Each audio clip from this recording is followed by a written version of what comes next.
तो आज हम सीखेंगे कि टर्बो सी एप्लीकेशन में सी लैंग्वेज का यूज करके हम स्क्वायर, रेक्टेंगल और इन सारी शेप्स का एरिया कैसे फाइंड कर सकते हैं। तो जैसे कि आप देख सकते हैं, हमने सबसे पहले यहाँ पे हमारे हेडर टैग्स जिसको हम बोलते हैं इंक्लूड std.h और इंक्लूड corner.h को लिख दिया है। उसके बाद हमारा मेन फंक्शन जिसको जिसको हम वर्ड मेन बोलते हैं वो भी हमने लिख दिया है।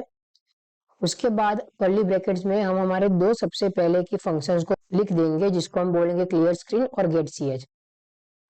अब क्लियर स्क्रीन और गेट सीएच लिखने के बाद हम सबसे पहले यहाँ पे इंटीजर डाल देंगे, क्योंकि हमको एरिया फाइंड करना है तो फिर हमको बहुत सारे साइड्स पर इंटीजर की जरूरत पड़ेगी। इसीलिए मैंने यहाँ पे इंटीजर एबीसी लिख दिया है। उसके बाद मैं यहाँ पे प्रिंटफ में लिख दूंगा कि हमको सर्कल के बारे में कैसे एरिया फाइंड करना है। तो सबसे पहले मैं यहाँ पे लिख देता हूँ, आपको समझ में आए इसलिए मैं यहाँ पे लिख रहा हूँ कि फॉर सर्कल।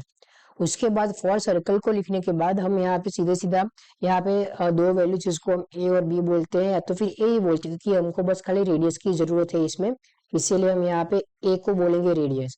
तो मैं दूसरा प्रिंटफ लूंगा, उसमें मैं लिखूंगा enter the radius of the circle जिसको मैं ए बता दूंगा।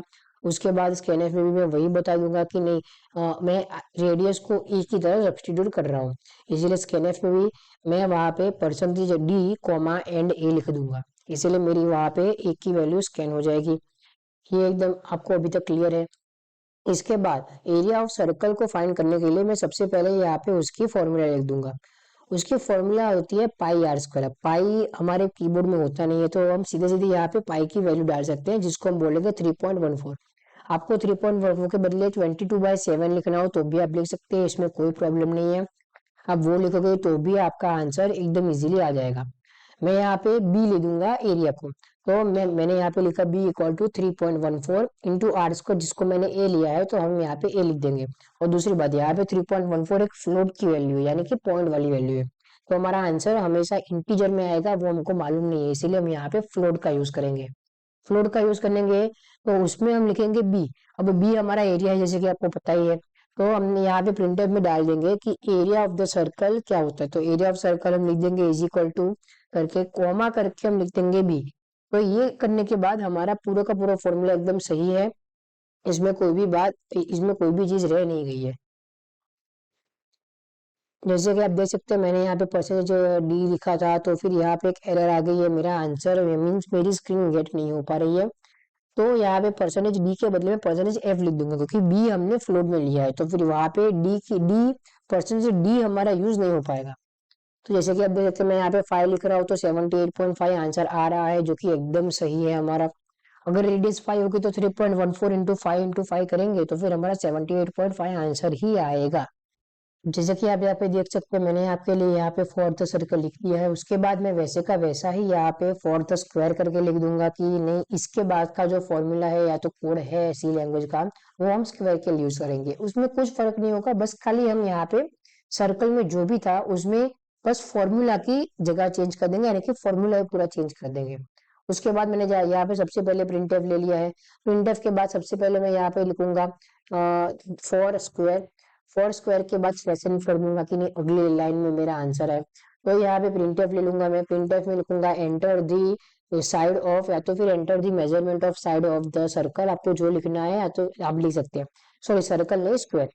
अब स्क्वायर के बाद मैंने ये लिख दिया, उसके बाद मैं यहाँ पे स्कैन एफ कर दूंगा। अब स्कैन एफ में मेरे को एक डी करके या तो फिर सी करके, नहीं हाँ हमने यहाँ पे सी इंटीजर को यूज नहीं किया हुआ है, तो सी लैंग्वेज को सी नंबर को हम यहाँ पे यूज कर देंगे। तो स्कैनफ में हम इसको सी को सब्स्टिट्यूट कर देंगे लेंथ की वजह से। अब यहाँ पे हम एक नया इंटीजर लेंगे जिसको हम डी बोलेंगे, जो हमारा एरिया होगा स्क्वायर का। तो यहाँ पे हम सबसे पहले लिख देंगे d is equal to c into c, जो कि हमारे स्क्वायर के एरिया की फॉर्मूला होती है। उसके बाद प्रिंटर में मैं लिख दूंगा area of the square is equal to percentage d comma d, क्योंकि डी की वैल्यू है और इंटीजर में हमको इसको सब्स्टिट्यूट करनी है, तो फिर हम परसेंटेज डी ही यूज करेंगे। तो परसेंटेज डी के बाद हम यहाँ पे चेक करेंगे कंट्रोल F9 दबा के। अब जैसे हम यहाँ पे कंट्रोल F9 दबाएंगे, हमको यहाँ पे एक ब्लैंक स्क्रीन खुलेगी, उसमें हम एक नया नंबर लिखेंगे। अब जैसे कि यहाँ पे नई स्क्रीन खुली, हमने यहाँ पे सर्कल का 5 लिखा है, तो हमारा वही आंसर आ रहा है। हम स्क्वायर में भी 5 लिखेंगे, जो फिर यहाँ पे हमारा आंसर 25 आ रहा है, जो कि एकदम सही है, यानी कि 5 का स्क्वायर 25 होता है। तो यहाँ पे हमारा पूरा का पूरा कोड एकदम सही है, इसमें कोई प्रॉब्लम नहीं है। सिमिलरली हम यहाँ पे रेक्टेंगल का लिख देंगे। रेक्टेंगल में भी हम वही चीज फिर से दोहराएंगे।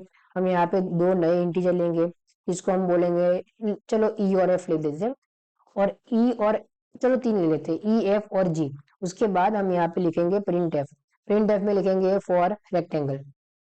फॉर रेक्टेंगल लिखने के बाद हम यहाँ पे दूसरा प्रिंट एफ लेंगे, स्लैशिंग करने के बाद कि enter the length of the rectangle.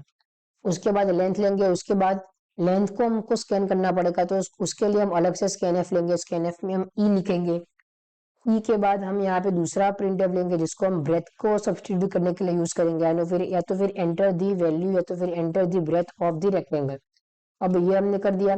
उसके बाद हम लिखेंगे स्कैन एफ। स्कैन एफ फिर से हमको ब्रेथ लिखनी पड़ेगी, वरना उसके सिवा हमारा आंसर आएगा नहीं। तो जैसे कि हमने यहाँ पे आगे ई लिया था, हम यहाँ पे स्कैन एफ में एफ ले लेंगे। अब जैसे कि एफ लिया है हमने, तो हम फिर से यहाँ पे एक नई फॉर्मूला लिखेंगे, जो कि हमारे एरिया ऑफ रेक्टेंगल की होगी। अब एरिया ऑफ रेक्टेंगल की होगी, तो हम यहाँ पे एफ लेंगे, नहीं जी लेंगे, हम यहाँ पे जी लेंगे, क्योंकि एफ हमने आके सब्स्टिट्यूट कर दिया था। तो हम यहाँ पे जी लेंगे, जिसको हम बोलेंगे एरिया ऑफ द रेक्टेंगल। अब जी लेंगे तो g is equals to e into f लिखेंगे, यानी कि लेंथ इंटू ब्रेथ। उसके बाद ये फॉर्मूला लिखने के बाद हम सीधा प्रिंट एफ लिख देंगे। प्रिंट एफ में area of rectangle is equals to percentage d comma g. अब ये लिखने के बाद हमारा पूरा कोड एकदम से सही है, इसमें कोई चेंजेस करने की जरूरत नहीं है। इसके बाद हम जैसे ही यहाँ पे कंट्रोल F9 दबा के यहाँ पे सबसे पहले हम सर्कल का फाइल लिखेंगे, उसके बाद स्क्वायर का फाइल लिखेंगे, उसके बाद हम यहाँ पे रेक्टेंगल के मेजरमेंट लिखेंगे 5 और 6। तो यहाँ पे 30 हमारा आंसर आ रहा है, यानी कि हमारा ये पूरा का पूरा कोड एकदम से सही है, इसमें हमको कोई भी चेंजेस करने की जरूरत नहीं है। यहाँ पे हमारा पूरा का पूरा आंसर 5 इंटू 6 = 30 हमारा आंसर आ रहा है, यानी कि एरिया हमारा आ रहा है। जैसे कि आप देख सकते हैं, हमने यहाँ पे स्क्वायर का, रेक्टेंगल का और सर्कल का कर दिया है। उसके बाद हम फिर से एक और ले लेते हैं शेप, जिसको हम बोलेंगे सिलेंडर। अब सिलेंडर में हमारा क्या है कि एक फॉर्मूला में 3 से 4 कंपोनेंट हमको यूज करने पड़ेंगे। तो इसीलिए हम यहाँ पे सबसे पहले तो लिख देंगे हमारा जो फॉर्मेट है, प्रिंट एफ में लिख देंगे फॉर सिलेंडर। उसके बाद लिखेंगे enter the radius of the cylinder. अब रेडियस ऑफ द सिलेंडर ऐसे क्यों लिख रहे हैं, क्योंकि सबसे सिलेंडर में दो सर्कुलर फेसिस भी होते हैं, जिसका भी एरिया हमको लाना पड़ता है टोटल सरफेस एरिया के लिए। अब टोटल सरफेस एरिया करने के बाद हमको यहाँ पे लेंथ भी डालनी पड़ेगी, इसीलिए हमको उसका भी एक अलग से इंटीजर लेना पड़ेगा। तो हम तो सबसे पहले यहाँ पे लेंथ का ले लेते हैं। तो यहाँ पे enter the length of the cylinder, जिसको हम बोलेंगे, चलो एच बोल देते हैं, तो percentage d comma and H लिख दिया है हमने। उसके बाद सिमिलरली हम वही चीज यहाँ पे enter the radius of the cylinder में लिखेंगे। उसमें भी हम यहाँ पे एक और इंटीजर लेंगे, जिसको हम बोलेंगे आई। आई बोल लेते हैं, या तो फिर आपको जो चाहिए वो आप ले सकते हैं। मैं तो यहाँ पे मेरे को ये कन्वीनियंट पड़ रहा है, इसलिए मैं ये यहाँ पे ले रहा हूँ। तो जैसे कि हमने आप देख सकते हैं, हमने यहाँ पे दो इंटीजर सपोज कर दिए। उसके बाद हम यहाँ पे जे करके एक नया इंटीजर लेंगे, जो हमारा एरिया बताएगा सिलेंडर का। तो हम यहाँ पे लेंगे। अब इसकी एरिया की फॉर्मूला क्या होती है, 2πr_l। अब आर यानी कि रेडियस और एल यानी कि हाइट, या तो फिर लेंथ बोल सकते हैं आप। तो फिर यहाँ पे 2 × 3.14 इंटू आई इंटू एच लिख दिया हमने। तो ये हमारा पूरा का पूरा कोड एकदम सही है। इसके बाद हमने यहाँ पे तीन इंटीजर हमने नहीं लिए थे, तो फिर हम यहाँ पे लिख देंगे ऊपर। तो हमने आई एच और जे को हमने सब्स्टिट्यूट कर दिया, लिख दिया है। इसके बाद हम यहाँ पे प्रिंटफ में एरिया को सब्स्टिट्यूट कर देंगे, जो हमारी प्रिंट करके वैल्यू आएगी। तो area of cylinder is equals to percentage d slash and comma j. अब ये हमारा जे यानी कि क्या है, हमारा एरिया हो गया। जिसके बाद हम यहाँ पे कंट्रोल अप्लाई करेंगे। यहाँ पे मेरा एक सेमीकोलन छूट गया, तो फिर यहाँ पे एक एरर आ गई। उसके बाद हम आगे की वैल्यू जो डालेंगे हमने रिजल्ट स्क्रीन में, तो वही का वही आएगा। हमने आप जैसे कि यहाँ पे देख सकते हैं, यहाँ पे 7 और दूसरी की वैल्यू आई थी, तो फिर हमारा एरिया ऑफ सिलेंडर 219 आ रहा है, तो एकदम सही है। उसके बाद हम यहाँ पे एक नया शब्द ले लेंगे, जिसको हम यहाँ पे स्लैश में, डबल स्लैश में लिख देंगे, जो कि हमारे प्रोग्राम में नहीं गिना जाएगा, जिसको हम बोलेंगे फॉर ट्रायंगल। अब ट्रायंगल की फॉर्मूला क्या होती है, 1/2 बेस इंटू हाइट। अब 1/2 को आप 1/2 लिखना होगा तो भी आप लिख सकते हो, और अगर 0.5 लिखना है तो भी आप लिख सकते हो। सबसे पहले तो हम यहाँ पे प्रिंटफ में बेस और हाइट को जो बोलते हैं, उसको हम यहाँ पे स्कैनफ और प्रिंटफ कर देंगे। तो सबसे पहले यहाँ पे फॉर ट्रायंगल लिख दिया मैंने। उसके बाद स्लैश लिख दिया कि नई लाइन में आए, फिर enter the height of the triangle. उसके बाद वही का वही चीज मैं enter the base of the triangle भी लिखूंगा। आपको 20 के सिवाय कुछ और लिखना हो तो भी आप लिख सकते हो, ऊपर नीचे लिखना हो तो भी आप लिख सकते हो। उसके बाद मैं दोनों की दोनों वैल्यूज को स्कैन ऑफ कर दूंगा। स्कैन ऑफ करने के लिए नया इंटीजर लेना पड़ेगा जिसको हम बोलेंगे के, के। और उसके बाद प्रिंटफ में दूसरी बार हम लिखेंगे enter the base of the triangle, जिसको हम बोलेंगे एल। अब एल के बाद हम यहाँ पे सबसे पहले यहाँ पे फॉर्मूला लिखेंगे। और वो फॉर्मूला क्यों लिखेंगे, क्योंकि हमको उसको सी लैंग्वेज को बताना पड़ेगा, कंपाइलर को बताना पड़ेगा कि नहीं यहाँ पे हमको फॉर्मूला लिखना है। उसके बाद वो फॉर्मूला को वो रन करके हमको हमारा आंसर देगा। इसीलिए हम यहाँ पे सबसे पहले लिखेंगे कि एक नया इंटीजर ले लेते हैं, जैसे कि m इज इक्वल्स टू 0.5। अब 0.5 आया यानी कि ये एक फ्लोट वैल्यू हो गई, तो 0.5 इंटू एल इंटू के। अब उसके बाद हम यहाँ पे लिखेंगे प्रिंट एफ, जो कि होगा m के लिए। और m के लिए हम क्या लिखेंगे, area of the triangle is equals to percentage d comma m। अब इतना लिखने के बाद हम यहाँ पे फ्लोट में डालेंगे, परसेंटेज डी नहीं, हम परसेंटेज एफ लेंगे, क्योंकि यहाँ पे 0.5 फिर से आया। जैसे हमारा सिलेंडर में 3.14 था, फिर सर्कल में 3.14 था, तो वो सारी वैल्यूज फ्लोट में आती है। और इंटीजर में हमारा आंसर है वो हमारा जरूरी है नहीं, इसीलिए हम यहाँ पे फ्लोट में का परसेंटेज डी के बदले परसेंटेज एफ लिख देंगे। उसके बाद जैसे कि आपने लिखा देखा, यहाँ पे हमने 3 नए इंटीजर्स लिए थे, तो हमको दो उनको अंदर रिप्रेजेंट करना पड़ेगा। तो एल और एम हमने यहाँ पे जे के और सब कुछ हमने लिख दिया। आगे का सब कुछ वैसे का वैसा ही रहेगा।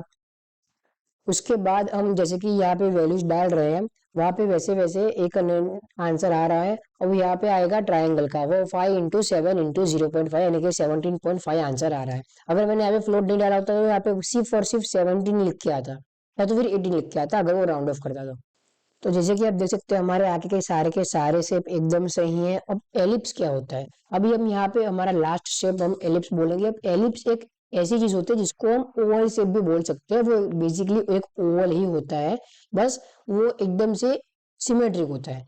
जैसे कि ऊपर से नीचे से सब जगह से वो सिमेट्रिक होता है। अगर आप उसको बीच में से कहीं कहीं से भी काटेंगे वर्टिकली या तो फिर हॉरिजॉन्टली, तो भी उसके एकदम सेम टू सेम दो पीसेस निकलेंगे, यानी कि दो कट हुए पार्ट निकलेंगे।